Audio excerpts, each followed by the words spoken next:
हे सुद्धा जनतेला विश्वासात घेऊन सांगणं गरजेचं आहे. माझ्या माहितीप्रमाणे अद्याप ऑपरेशन 1 संपलेलं नाही असं आपले संरक्षण मंत्री म्हणत आहेत. ऑपरेशन 1 संपलेलं नाही, ते चालू आहे. जोपर्यंत दहशतवादाचा पूर्ण बिमोड होत नाही तोपर्यंत ऑपरेशन 1 चालू राहील. हे संरक्षण मंत्री राजनाथ सिंग यांनी अनेकदा स्पष्ट केल्यावर हे ऑपरेशन 2 आलं कुठून? मुळात ऑपरेशन 1 पूर्ण झालेलं नाही.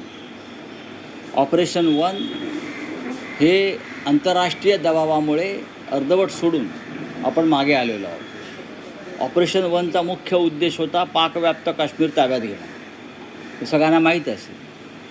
मग आधी ऑपरेशन 1नुसार पाकव्याप्त काश्मीर ताब्यात घ्या. बलुचिस्तान, गिलगिटिस्तान, बाल्टिस्तान हे जे 3 प्रांत आहेत जे 1948 साली भारताच्या ताब्यातून गेलेले आहेत, ज्याच्यावर पाकिस्तानचा कब्जा आहे, ते सुद्धा घेण्याचं ऑपरेशन 1मध्ये सिंदूर 1मध्ये आपल्या भारताचं ध्येय होतं. या सगळ्यावरती अद्याप कारवाई झालेली नाही आणि ऑपरेशन 2ची घोषणा लष्कर प्रमुख करत आहे. याचा अर्थ काही लोकसभा निवडणुकांची तयारी सुरू आहे का?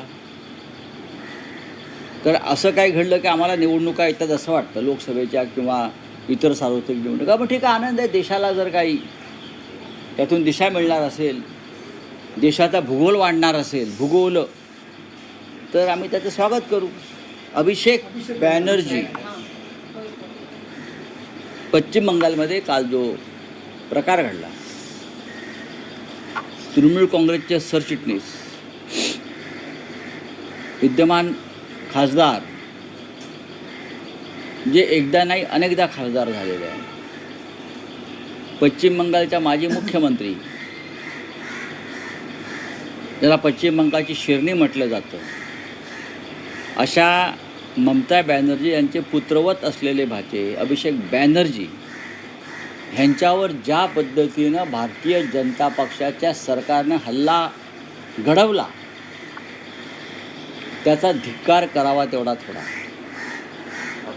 विद्यमान खासदाराला एका पक्षाच्या, राष्ट्रीय पक्षाच्या सरचिटणीसाला,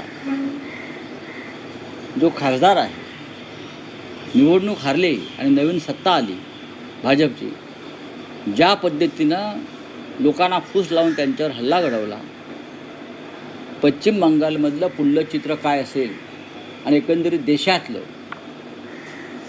हे कालच्या घटनेनं स्पष्ट झालं. आम्ही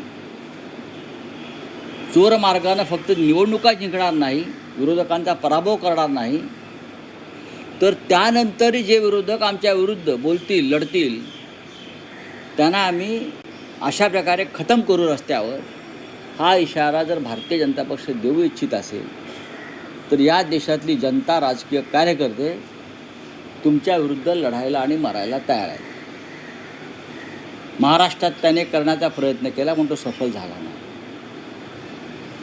आसाममध्ये सुद्धा याच पद्धतीनं त्यांचा कारभार सुरू आहे आणि पश्चिम बंगालमध्ये जे विष ते पेरतायत यात त्यांचाच बळी गेल्याशिवाय राहणार नाही. अभिषेक बॅनर्जी यांच्यावरच्या हल्ल्याचं ज्याने चित्रण पाहिलं आहे त्यांना कळेल,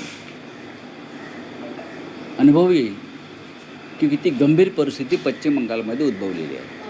पंतप्रधान मोदींच्या आव्हानाला इंधन बचतीच्या महायुतीच्याच मंत्र्यांकडनं 13ची टोपली दाखवली गेली आहे.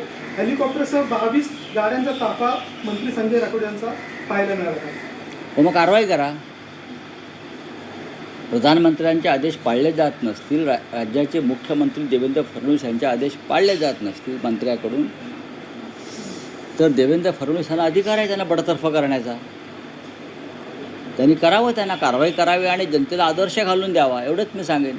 स्वतः मुख्यमंत्र्यांच्या पत्नी आमच्या अमृता वहिनी या सायकलवर फिरतायत ना, आणि फडणवीसांच्या कॅबिनेटमधले मंत्री 25-50 गाड्यांचा ताफा हेलिकॉप्टरसह फिरतायत. ही तफावत जनतेला अस्वस्थ करते.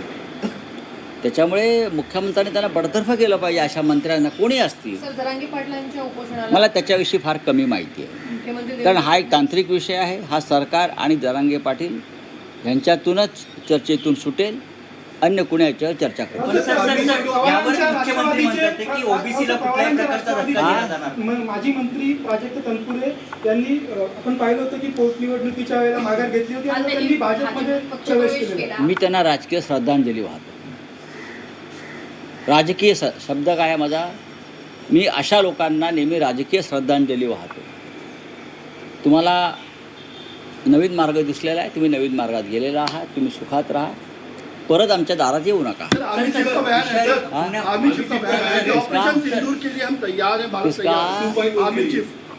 देखिए, आर्मी चीफ का जो बयान है उसका मैं स्वागत करता हूँ. भारतीय सेना, भारतीय फौज हमेशा राष्ट्र की रक्षा के लिए तैयार रहती है, लेकिन ऑपरेशन